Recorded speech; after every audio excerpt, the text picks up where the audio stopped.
Ok, bonjour Hugues, merci d'être avec nous, avec la Fédération internationale des véhicules anciens, pardon, la FIVA. Est-ce que vous connaissez, comment avez-vous connu la FIVA et qu'est-ce que vous en pensez? Quelle est votre opinion? Alors moi je connais la FIVA par l'intermédiaire de la FFVE et également les amis de la FFVE dont je fais partie. Et donc la FFVE et la FIVA sont extrêmement proches puisque la FFVE couvre le territoire national, la FIVA internationale. Ok, alors est-ce que vous pouvez nous dire si vous êtes collectionneur et en fait qu'est-ce qui vous a amené à faire ce fameux rassemblement des amis de la FFVE? Alors moi-même je suis effectivement collectionneur, j'ai deux véhicules anciens, un de collection et un Youngtimer. Ce qui nous a amené en fait à créer les amis de la FFVE, que en fait la FFVE, les adhérents sont des clubs ou des associations ou des professionnels.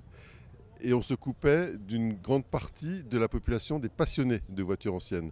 En France, vous avez grosso modo 400 000 passionnés, 100 000 sont dans des clubs et donc implicitement avec la FFVE, et donc il y en a 300 000 qui sont nulle part. Et donc on voulait vraiment s'adresser à ces 300 000 passionnés, et donc on a créé cette association sœur de la FFVE, les Amis de la FFVE, qui a grosso modo les mêmes valeurs que la FFVE, et donc sur lesquelles nous sommes en train de construire une offre partenariale notamment pour ses adhérents particuliers. Eh ben, c'est chouette, ça veut dire que vous participez au mouvement à la préservation en fait, des véhicules historiques à votre niveau et que vous permettez un accès bien plus large à tout ça. Comment, en fait, vous qui êtes en contact avec des collectionneurs, j'imagine, et des passionnés, d'ailleurs, deux questions. Est-ce que, une question fermée d'abord, est-ce que les passionnés qui adhèrent à votre association sont forcément collectionneurs ou pas?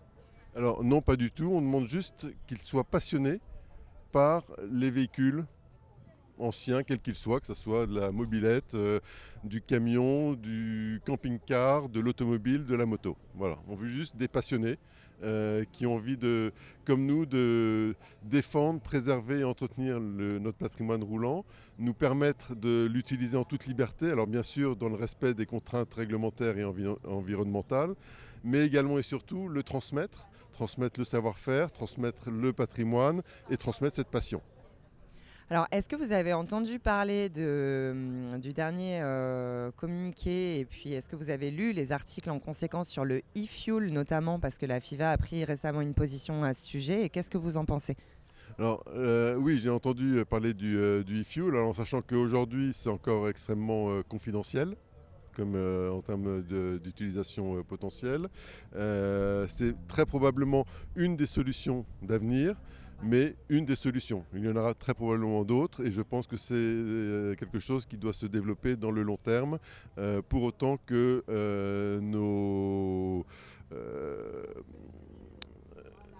instances gouvernementales et réglementaires nous donnent le temps de développer ces énergies alternatives. De quelle mission exercée par la FIVA vous avez entendu parler? Est-ce que vous pouvez nous en citer? Alors, entretenir le patrimoine roulant et le préserver. En fait, c'est un peu les mêmes missions que celles de la FFVE, mais sur une base internationale. Permettre à l'ensemble des clubs à l'international de dialoguer ensemble, de se réunir, de développer des solutions, d'imaginer des événements ensemble et de faire vivre ce patrimoine à l'international. Alors vous, avec votre expérience non seulement de collectionneur, mais aussi de passionné et aussi de facilitateur pour d'autres passionnés sur le territoire, est-ce que vous savez comment une personne choisit son événement automobile auquel elle veut assister? Alors, il y a beaucoup de bouche à oreille. Il y a également toute la partie communication autour de l'événement. Et enfin, il y a les réseaux sociaux qui sont un grand vecteur pour faire connaître les différents événements à venir et qui peuvent intéresser tous les passionnés, quels qu'ils soient.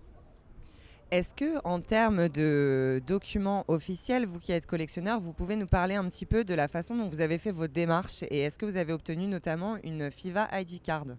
Alors, personnellement, non. Moi, j'ai fait toute la procédure pour obtenir une carte grise collection par l'intermédiaire de la FFVE.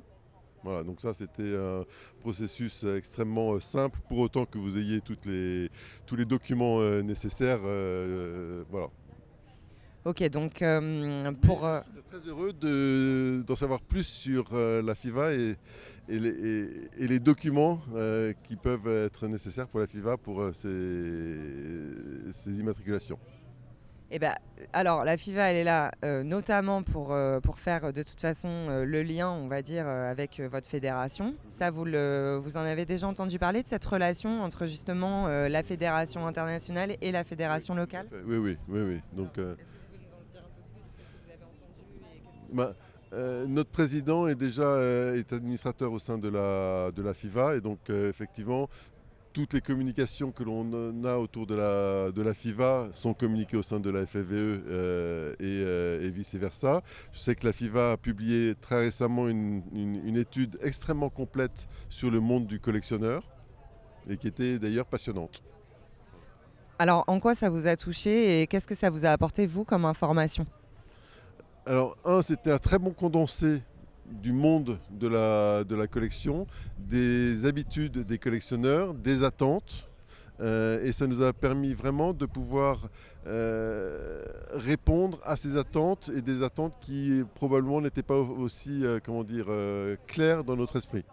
Voilà, toute l'offre partenaire que nous avons construite tourne autour notamment de ces attendus des collectionneurs. Alors, pour finir, je vais vous demander de nous faire un petit peu de pub. Est-ce que vous pouvez nous prononcer la phrase suivante? La FIVA est là pour protéger, promouvoir et préserver le patrimoine des véhicules historiques. Alors la FIVA est là pour promouvoir, protéger et défendre le patrimoine historique. Mais c'est à peu près les mêmes valeurs que la FVE. Oui, oui, non, mais tout à fait. Donc, Tout à fait. Mais comme nous, aujourd'hui, on est là pour la FIVA, tout à fait. c'est pour ça qu'on vous demande pour la FIVA. Mais merci en tout cas de votre intervention. Bah, c'était avec plaisir. Et pour votre association, longue vie à votre association. Ça fait seulement 6 mois qu'elle est créée.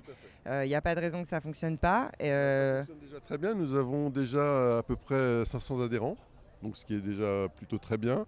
On a développé des offres, comme je vous disais tout à l'heure, partenariales avec des enseignes nationales de référence dans le monde automobile, telles que Hôtel et Préférences, les montres de Pencel, Fernand Bachmann, Carcover. Voilà, donc c'est en train de se construire et ça marche plutôt bien. Alors, est-ce que, d'ailleurs, ce serait juste une dernière question, est-ce que vous pourriez nous dire quel type d'attente vous pourriez avoir par rapport justement à une entité comme la FIVA pour peut-être démocratiser ce type d'association à l'international, par exemple? Je pense qu'on peut très bien dupliquer ce que l'on fait au sein de la FIVA, voire que la FIVA crée une association propre pour regroupant en fait des associations de particuliers en Europe notamment. Très bonne idée. Eh bien, écoutez, j'espère que la FIVA a entendu cette suggestion. Clap de fin.